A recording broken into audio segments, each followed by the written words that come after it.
കേരള ബ്ലാസ്റ്റേഴ്സിന്റെ പരിശീലകനായിരുന്ന ഇവാൻ വുക്കോവിച്ചിന്റെ പകരമായിട്ട് നിലവിൽ കേരള ബ്ലാസ്റ്റേഴ്സ് സ്വീഡൻകാരനായ മൈക്കിൾ സ്റ്റാഫ്രോയെ ടീമിലേക്ക് എത്തിച്ചിരിക്കുകയാണ്. 2 വർഷ കരാറിലാണ് നിലവിൽ കേരള ബ്ലാസ്റ്റേഴ്സ് സ്വീഡൻകാരനായ മൈക്കിൾ സ്റ്റാഫ്രോയെ നിലവിൽ ടീമിലേക്ക് എത്തിച്ചിട്ടുള്ളത്. എന്തായാലും ഇദ്ദേഹവും അതുപോലെ ഇവാൻ വുക്കോവിച്ചും തമ്മിലുള്ള ഒരു കമ്പാരിസൺ, അതുപോലെ തന്നെ ഈ ഒരു കോച്ചിന്റെ ഫോർമേഷൻ, ഈ കോച്ചിന്റെ രീതികൾ ഇതെല്ലാമാണ് നമ്മൾ ഈ വീഡിയോയിൽ നോക്കുന്നത്. അതിനു മുമ്പായിട്ട് പുറത്തു വരുന്ന സ്റ്റഡീസും കാര്യങ്ങളും എല്ലാം തന്നെ വ്യക്തമാക്കുന്നത് ഇങ്ങനെയാണ്. താഴെ കാണുന്ന ചുവന്ന സബ്സ്ക്രൈബ് ബട്ടൺ ക്ലിക്ക് ചെയ്യുകയാണെങ്കിൽ ഇതുപോലുള്ള കൂടുതൽ വീഡിയോസ് നിങ്ങൾക്ക് കാണാൻ ലഭിക്കും എന്ന് തന്നെയാണ്. So do follow and subscribe. നമുക്ക് ആദ്യം തന്നെ ഇവാൻ വുക്കോവിച്ചിന്റെയും അതുപോലെ തന്നെ മൈക്കിൾ സ്റ്റാഫ്രോയുടെയും സ്വഭാവം എങ്ങനെയാണെന്നുള്ള കാര്യം നോക്കി വരാം. ഇതിലേക്ക് കടന്നു വരുമ്പോൾ ഇവാൻ വുക്കോവിച്ച് എന്ന് പറയുമ്പോൾ കാം ആൻഡ് ക്വൈറ്റ് ആയിട്ടുള്ള ഒരു പരിശീലകനാണ്. ഏതൊരു താരവുമായിട്ട് വളരെയധികം കമ്പനിയായിട്ട്, അല്ലെങ്കിൽ ഏതൊരു താരത്തിനും അദ്ദേഹത്തിനോട് പോയിട്ട് എന്തും സംസാരിക്കാം, അദ്ദേഹത്തിനോട് വളരെ ഫ്രണ്ട്ലി ആയിട്ട് സംസാരിക്കാം എന്ന രീതിയിലുള്ള ഒരു കോച്ചാണ് ഇവാൻ വുക്കോവിച്ച്. എന്നാൽ സ്വീഡിഷ് പരിശീലകനായ ഈ ഒരു പുതിയ പരിശീലകന്റെ കാര്യത്തിലേക്ക് വരുമ്പോൾ കാര്യങ്ങൾ ടോട്ടലി ഡിഫറെന്റ് ആണ്. ഇദ്ദേഹം വെരി അഗ്രസീവ് ആൻഡ് ഭയങ്കര സ്ട്രിക്റ്റ് ആയിട്ടുള്ള ഒരു പരിശീലകനാണ്. എപ്പോ വേണമെങ്കിലും ചൂടാവുന്ന, ദേഷ്യപ്പെടുന്ന ഒരു പരിശീലകനാണ് നിലവിൽ വന്നിട്ടുള്ള സ്വീഡിഷ് പരിശീലകൻ. അറ്റാക്കിംഗ് മൈൻഡഡ് ആയിട്ടുള്ള ഒരു പരിശീലകൻ തന്നെയാണ്. അദ്ദേഹത്തിന്റെ ഫോർമേഷൻ നമ്മൾ എടുത്തു നോക്കുകയാണെങ്കിൽ 3-4-3 എന്ന ഫോർമേഷൻ ആണ് ലേറ്റസ്റ്റ് ആയിട്ട് നമുക്ക് കാണാൻ സാധിക്കുന്നത്. അതുപോലെ തന്നെ ഇവാൻ വുക്കോവിച്ചിന്റെ കാര്യത്തിലേക്ക് വരുമ്പോൾ ഹീസ് നോട്ട് മോർ ഫ്ലെക്സിബിൾ. അദ്ദേഹം കൂടുതലായിട്ടും ഒരേ ഒരു ഫോർമേഷനിൽ സ്റ്റിക്ക് ചെയ്ത് കളിക്കുന്ന രീതിയിലുള്ള ഒരു ഫോർമേഷൻ തന്നെയാണ്. 4-4-2 എന്ന ഒരു സ്റ്റിക്ക് ഫോർമേഷനിൽ അദ്ദേഹം ഫോം ആയിക്കൊണ്ട് പോയിക്കൊണ്ടിരിക്കുകയാണ്. ബട്ട് ഇദ്ദേഹത്തിന്റെ കാര്യത്തിലേക്ക് വരുമ്പോൾ ഹീസ് ഫ്ലെക്സിബിൾ ഇൻ ടാക്ടിക്സ്. അദ്ദേഹത്തിന്റെ ടാക്ടിക്സ് ഇടക്കിടക്ക് മാറ്റാൻ അദ്ദേഹം റെഡിയാണ്, അദ്ദേഹം അത് ചെയ്യുന്നുമുണ്ട്. ഫ്രീ കിക്കിന്റെ കാര്യത്തിലേക്ക് വരുമ്പോൾ ഇവാൻ വുക്കോവിച്ചിന്റെക്കാളും കൂടുതൽ കോൺസെൻട്രേറ്റഡ് ആണ് ഈ ഒരു പരിശീലകൻ എന്ന് നമുക്ക് കാണാൻ സാധിക്കുന്നുണ്ട്. ഇദ്ദേഹം കൂടുതൽ ടാക്ടിക്സ് മെനഞ്ഞെടുക്കുന്ന ഒരു പരിശീലകൻ കൂടിയാണ്. ഇവാൻ വുക്കോവിച്ചിനേക്കാളും എക്സ്പീരിയൻസ്ഡ് ആയിട്ടുള്ള ഒരു പരിശീലകനാണ്. ഇവാൻ വുക്കോവിച്ചിനേക്കാളും ഇരട്ടി മത്സരങ്ങൾ മാനേജ് ചെയ്തിട്ടുള്ള ഒരു പരിചയം ഇദ്ദേഹത്തിനുണ്ട്. അതുപോലെ ഇവാൻ വുക്കോവിച്ച് എന്തുമായിട്ടും കോംപ്രമൈസ് ആയിട്ട് പോകാൻ മനസ്സിലുള്ള ഒരു വ്യക്തിയാണ്. നമുക്ക് കണ്ട് പരിചയമുള്ള ഒരു കാര്യം തന്നെയാണ്. ബട്ട് ഇദ്ദേഹത്തിന്റെ കാര്യത്തിലേക്ക് വരുമ്പോൾ അങ്ങനെയല്ല. മറ്റുള്ളവരുടെ തീരുമാനത്തിന് വേണ്ടിയിട്ട് അദ്ദേഹത്തിന്റെ തീരുമാനം മാറ്റുന്ന ഒരു പരിശീലകനല്ല അദ്ദേഹം. അദ്ദേഹത്തിന് തോന്നുന്ന കാര്യം കൃത്യമായിട്ട് ഇംപ്ലിമെന്റ് ചെയ്യാനായിട്ട്, അല്ലെങ്കിൽ അത് നടപ്പിലാക്കാനായിട്ട് ഒരു മൈൻഡുള്ള ഒരു വ്യക്തി തന്നെയാണ് മൈക്കിൾ സ്റ്റാഫ്രോ എന്ന് പറയുന്ന ഈ ഒരു പരിശീലകൻ. താരങ്ങളായിട്ടാണെങ്കിലും മാനേജ്മെന്റ് ആയിട്ടാണെങ്കിലും അദ്ദേഹത്തിന്റെ തീരുമാനം മാറ്റാറില്ല. ഇതുകൊണ്ട് തന്നെ അദ്ദേഹത്തിന് പല ക്ലബ്ബുകളും വിടേണ്ട സാഹചര്യങ്ങളെല്ലാം വന്നിട്ടുണ്ട്. അതുകൊണ്ടാണ് അദ്ദേഹത്തിന്റെ കരിയറിൽ ഇത്രത്തോളം ക്ലബ്ബുകളിൽ മാറി ചെന്നിട്ടുള്ളത്. ബിക്കോസ് അദ്ദേഹത്തിന്റെ ഡിസിഷൻസ് മാറ്റില്ല. അതുകൊണ്ട് ക്ലബ്ബുകൾ അവരുടേതായ ഡിസിഷൻസ് എടുത്തുകൊണ്ട് അദ്ദേഹത്തിനെ പുറത്താക്കുകയാണ് ചെയ്യാറ്. നമ്മുടെ ഇവാൻ വുക്കോവിച്ചിന്റെ കാര്യത്തിലേക്ക് കടന്നു വരാം.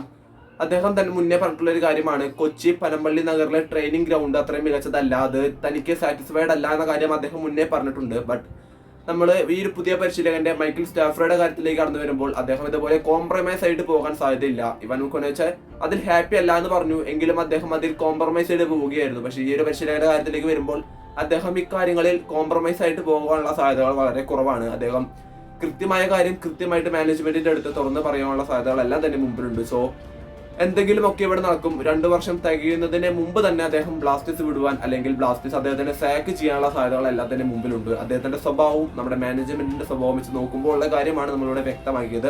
അതുപോലെ തന്നെ ISL ആദ്യമായിട്ടാണ് ഒരു സ്വീഡിഷ് പരിശീലകൻ പരിശീലിപ്പിക്കാനായിട്ട് നിലവിൽ കടന്നു വരുന്നത്. അതും കേരള ബ്ലാസ്റ്റേഴ്സിലാണ്. അതുപോലെ 1990 മുതൽ 2005 വരെയുള്ള കാലഘട്ടങ്ങളിൽ അദ്ദേഹം ഗ്രോഡൽ, AIK, ഹാർബൽ, ബീസ് എന്നീ ക്ലബ്ബുകൾക്കെല്ലാം വേണ്ടി അദ്ദേഹം പരിശീലിപ്പിച്ചിട്ടുണ്ട്. അത് മാത്രമല്ല 2004 AIK എന്ന് പറഞ്ഞ ക്ലബിന്റെ അണ്ടർ-19 ടീമിന് ദേശീയ കിരീടം നേടുന്ന കാര്യത്തിൽ വലിയൊരു പങ്കു തന്നെയായിരുന്നു ഇദ്ദേഹം വഹിച്ചിട്ടുണ്ടായിരുന്നത്. 1 വർഷ കരാർ ബാക്കി നിൽക്കവെയാണ് ഇവാൻ വുക്കോവിച്ച് കേരള ബ്ലാസ്റ്റേഴ്സ് വിടുകയും അദ്ദേഹത്തിന്റെ പകരമായിട്ട് 2 വർഷ കരാറിൽ കേരള ബ്ലാസ്റ്റേഴ്സ് സ്വീഡിഷ് പരിശീലകനായ മൈക്കിൾ സ്റ്റാഫ്രോയെ സൈൻ ചെയ്തിട്ടുണ്ടായിരുന്നത്. കേരള ബ്ലാസ്റ്റേഴ്സിൽ ജോയിൻ ചെയ്തതിനു ശേഷം മൈക്കിൾ സ്റ്റാഫ്രോ പറഞ്ഞ കാര്യം ഇങ്ങനെയാണ്: കേരള ബ്ലാസ്റ്റേഴ്സിൽ ജോയിൻ ചെയ്യാൻ സാധിച്ചതിൽ തനിക്ക് വളരെയധികം സന്തോഷമുണ്ട്. ഏഷ്യയിൽ തന്റെ കോച്ചിങ് കരിയർ വീണ്ടും തുടരാൻ സാധിക്കുന്നതിലും തനിക്ക് വളരെയധികം സന്തോഷമുണ്ട്. ഏഷ്യയിൽ തന്റെ 3ാമത്തെ രാജ്യമാണ് ഇന്ത്യ. അതുപോലെ തന്റെ പുതിയ താരങ്ങളെ കാണുവാൻ തനിക്ക് വളരെയധികം ആഗ്രഹമുണ്ട്. അതുപോലെ തന്നെ ബ്ലാസ്റ്റേഴ്സ് എന്ന ഈ ഒരു ക്ലബിനെ ഇനിയും താൻ മുമ്പോട്ട് കൊണ്ടുപോകും എന്നാണ് അദ്ദേഹം വ്യക്തമാക്കിയത്. പിന്നെ സ്വീഡിഷ് പരിശീലകനായ മൈക്കിൾ സ്റ്റാഫ്രോയെ കുറിച്ച് നമ്മുടെ SD ആയ കരോളിസ് കിങ്കിസ് പറഞ്ഞ കാര്യം ഇങ്ങനെയാണ്: ഞങ്ങൾ അന്വേഷിച്ചു നടന്ന ഞങ്ങൾക്ക് വേണ്ട എല്ലാ ഗുണങ്ങളും ഈ ഒരു പരിശീലകനിൽ ഉണ്ട്. അതുകൊണ്ട് തന്നെയാണ് ഞങ്ങൾ ഈ ഒരു പരിശീലകനെ ടീമിലേക്ക് എത്തിച്ചത്. ഇനിയും കേരള ബ്ലാസ്റ്റേഴ്സിനെ മുന്നോട്ട് കൊണ്ടുപോകാനായിട്ട് ഈ ഒരു സ്വീഡിഷ് പരിശീലകനെ സാധിക്കും എന്ന് തന്നെയാണ് നമ്മുടെ SD ആയ കരോളിസം വ്യക്തമാക്കിയിട്ടുണ്ടായിരുന്നത്. ഇനി നമുക്ക് ബാക്കിയുള്ള സ്റ്റാറ്റിലേക്കും കാര്യങ്ങളിലേക്കും കടന്നു വരാം. ഇവാൻ വുക്കോവിച്ച് ആൻഡ് മൈക്കിൾ സ്റ്റാഫ്രോ, ഇതിലേക്ക് നമുക്ക് നോക്കാം. ഇവാൻ വുക്കോവിച്ച് 10 വർഷമായി ഒരു കോച്ചിങ് കരിയർ എല്ലാം നടത്തി മുമ്പോട്ട് പോകുന്നു. അതുപോലെ മൈക്കിൾ സ്റ്റാഫ്രോയുടെ കാര്യത്തിലേക്ക് വരുമ്പോൾ 18 വർഷമായി അദ്ദേഹത്തിന്റെ കോച്ചിങ് കരിയർ മുമ്പോട്ട് കൊണ്ടുപോയിക്കൊണ്ടിരിക്കുന്നു. ഇനി നമുക്ക് മാച്ചസിലേക്ക് വരാം. ഇതിലേക്ക് നോക്കുമ്പോൾ നമ്മുടെ ഇവാൻ വുക്കോവിച്ച് 147 മത്സരമാണ് പരിശീലിപ്പിച്ചിട്ടുള്ളത്.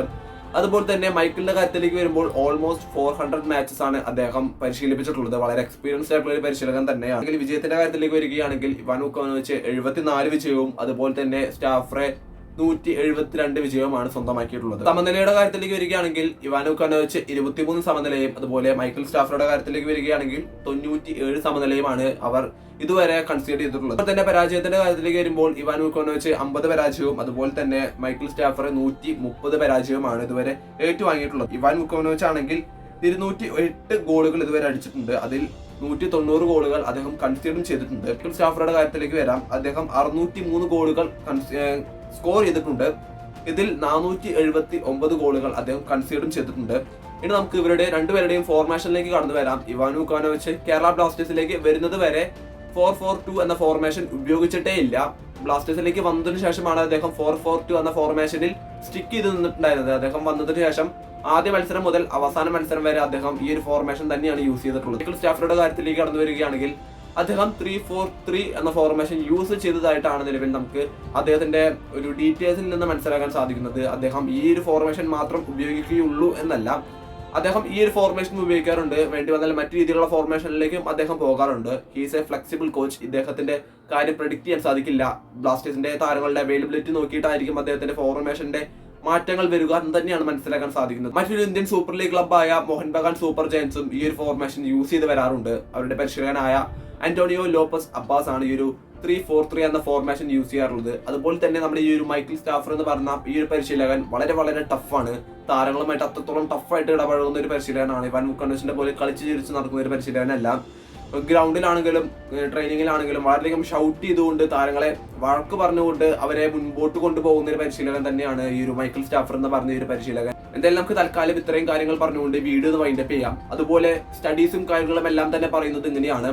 അടിയിൽ കാണുന്ന സബ്സ്ക്രൈബ് ബട്ടൺ ക്ലിക്ക് ചെയ്യുകയാണെങ്കിൽ ഇതുപോലെയുള്ള വീഡിയോസ് ഇനിയും ലഭിക്കുന്നതായിരിക്കും. So do subscribe. Thank you.